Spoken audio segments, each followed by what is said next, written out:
What's good, producers? It's Curtis King of CurtisKingBeats.com here with another Producer Motivation 911. Today we're going to be discussing just about how many beats you should be knocking out in a week.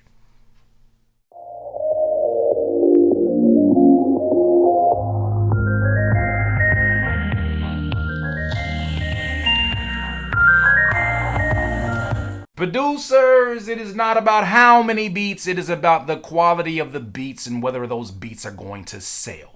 In the leasing business, people ask me all the time, producers ask me all the time, not my mailman, not the supermarket lady. My producers ask me all the time, bro, how many beats do you have to knock out a week in order to keep a sustainable business in the leasing business? And I always tell them, I said, it's not about how many beats you knock out.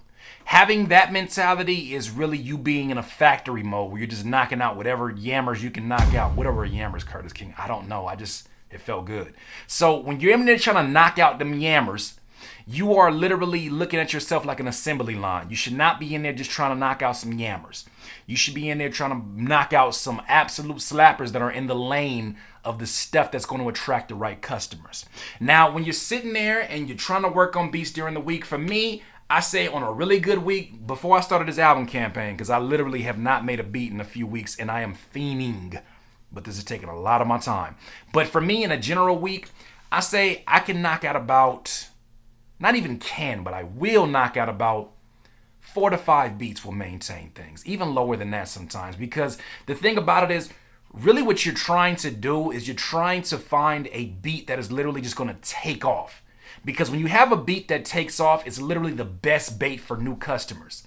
Now, when I say bait, I don't mean that in any bad way. I mean that it's bait literally that it's the greatest first impression you can make on a customer. So when I'm putting up these SoundClick banners or I'm putting up these banners on other websites and it's like boom, and you have a beat that takes off, I'm starting to see more consistent sales. Now, those are very rare. Those are those beats that end up going off to sell 100 different damn leases.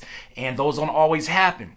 But if you can get yourself 10 of those, you won't even have to knock out 4 to 5 beats. Now, if you're still in pursuit of that, I would say you probably want to up your amountage of beats. Amountage? Your amountage of beats. You want to make sure you up that between 5 to 10 maybe.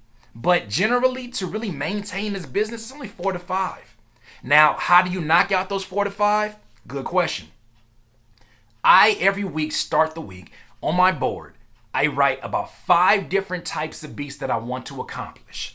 Now, I don't just write trap beat, R&B beat. I write Bryson Tiller type beat. I write Jay-Z type beat. I write Nas type beat. I write Pusha T type beat. I write whatever just comes to mind. I'm going to make that kind of beat. And what happens is it gets your mind flowing in the right direction. And actually, when you're not even working on music, your mind is working on that. A lot of people are like, man, but I got a job, man. I can't really afford to do it. Yes, you can. Guess what? When you put it on a board and you write it out, you are imprinting it into your mind. It's not just about writing it out so you can remember it. It's about writing it out so you physically feel that through your system and your mind is going to go. It's going to go through your nervous system and into your brain.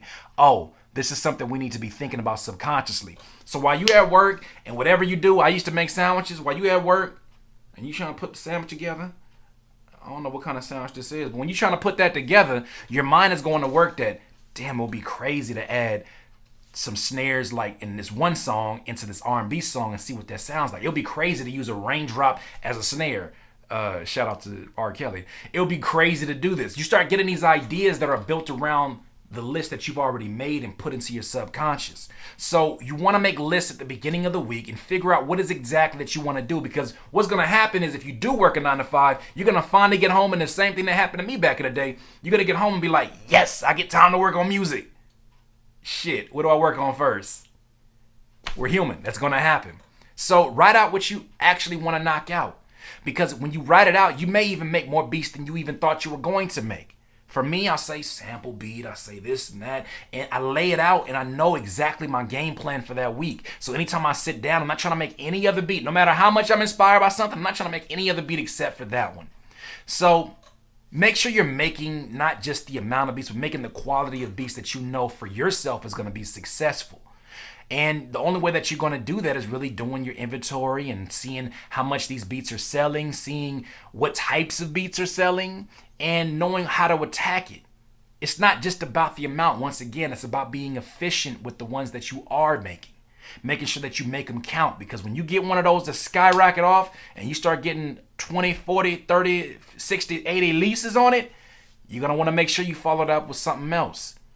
And one last thing too is that when you decide on a beat that you know is that one, you have to follow it up. I know I just said that, but you have to follow it up, and you got to make sure that you strike while the iron is hot and continue to push beats into it. I'll give you an example. I did a show in Stanford like a year and a half ago, and I went there and did a beat showcase and a show.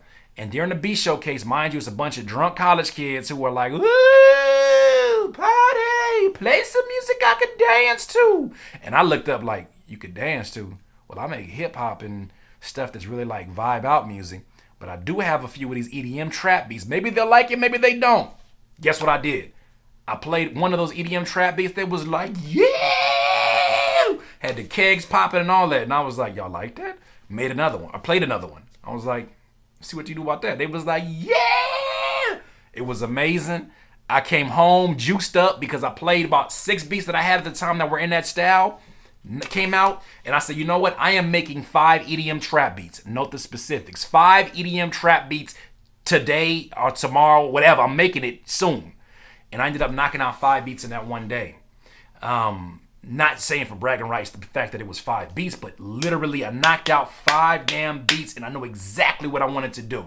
And those beats ended up being some of the highest selling batches of beats that I've ever put out. So when I sent an email and I was like 5 new EDM trap beats, they went bananas. But I think that was really because I had a very specific plan. And I suggest to you the same exact thing. Have a very specific plan of what you want to do, a plan of action.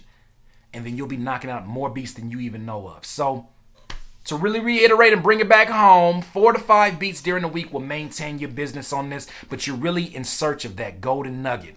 You're really in search of that one beat that's going to knock it off, because then you can focus on other things. You can't just make beats all the time and not worry about your business if you want to sell beats. So these are my thoughts and my ideas about how many beats you need to knock out in a week. Look, please leave a comment below, like, subscribe. Hey. Once again, this has been another Producer Motivation 911, Curtis King of CurtisKingBeats.com.